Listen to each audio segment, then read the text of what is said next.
las drogas y los cárteles estadounidenses controlan el transporte y la venta de los narcóticos en los 50 estados de la Unión Americana. Hemos visto las iniciativas, el presidente Trump ha hablado de lo del fentanilo, pero a nivel nacional en realidad pues no se ha notado eso y siguen, no sé cuánto sea el promedio de muertos de sobredosis. Entonces eso demuestra que no hay una campaña nacional de concientización, ¿no? Pues sí te digo que de nuestra administración y las previas administraciones que sí hemos tomado el enfrentamiento muy fuerte. Hemos tenido una iniciativa que se enfoca en los carteles domésticos, en donde buscamos, vemos, porque muchas veces perdón. Es que usted ya me está hablando de carteles domésticos. Sí. Yo soy de las personas que creo que en Estados Unidos no hay cárteles. Sí hay. ¿Usted puede decir que hay carteles? Oh, definitivamente, sí. I mean, right? I would say yeah. Yes. Like what? Well, there's a lot of these organizations, they build these cells on the north side and on the meaning on the US side. So they built, they have built these cell organizations, but they need people they bring in a couple of people here. Okay, you're going to be in charge of the transport, you're going to be in charge of this, but you need people to move this stuff. And who holds all these territories? Some of the gangs hold these territories. So, and the gangs is that's the domestic cartel, where we look at these organizations that control these towns, like in Los Angeles and New York and Chicago, where you're talking about these gangs control these areas. So what do you think the people from the suburbs come in? I mean, what do you think they get their fentanyl, their methamphetamine? They come into the city.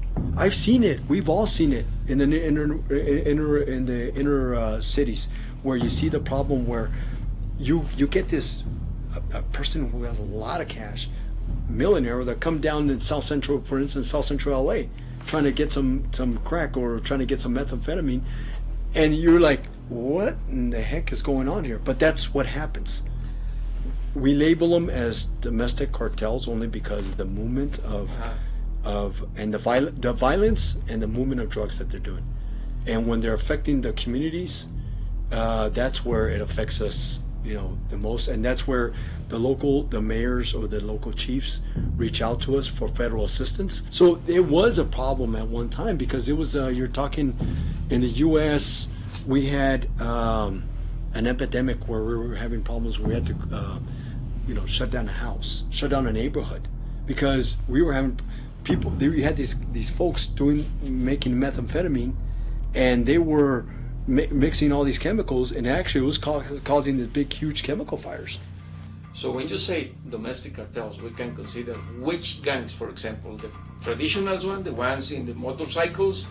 Well, give us some kind of name. Yeah, well, like the old, the Hells Angels and the Banditos, moving some of the meth, but that has moved away.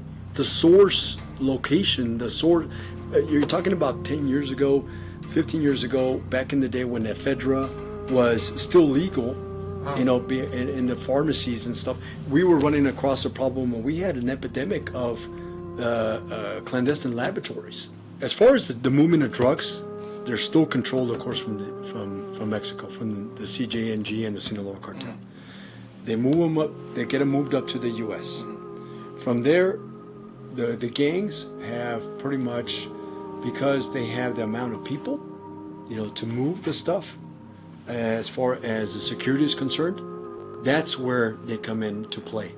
And because a lot of them, they go to the inner neighborhoods, to the inner cities, and they end up lowering the price, and they set up their distribution cells.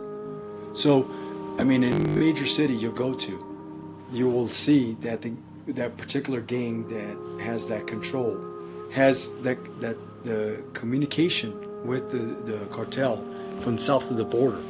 They have a communication, but they also go independent. I remember when I was down working in Mexico, one time one of my colleagues, well, not colleagues, but a counterpart, he told me, he says, well, they say that there's no cartels in the US. Yeah, and there's no, and I said, there kind of is. Y yo sé que México es el responsable de evitar que entren las armas, porque le toca cuidar su frontera. Pero nosotros también tomamos el full